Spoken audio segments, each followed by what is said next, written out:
Una nang ipinatawag ng House Justice Committee si Ombudsman Jesus Crispin Remulla sa impeachment hearings laban kay Vice President Sara Duterte.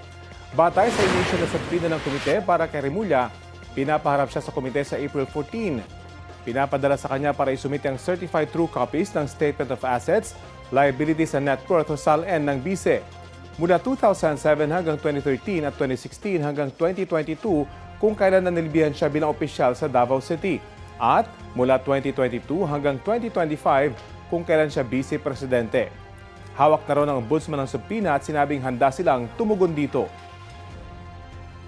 Ipinatatawag din ng komite si Ramil Madriaga, ang nagpakilalang security aide noon ng BISE at kanya umunong bagman mula July 2022 hanggang April 2023. Inatasan siyang dalhin ng kanyang affidavit na may petsang November 29, 2025 at iba pang ebidensyang hawak niya laban sa BISE. Natanggap na ni Madriaga ang subpoena. Kasalukuyan siyang nakakulong sa BGMP facility dahil sa kasong kidnapping. Dati nang itinanggi ng kampo ni Duterte na kakilala niya si Madriaga.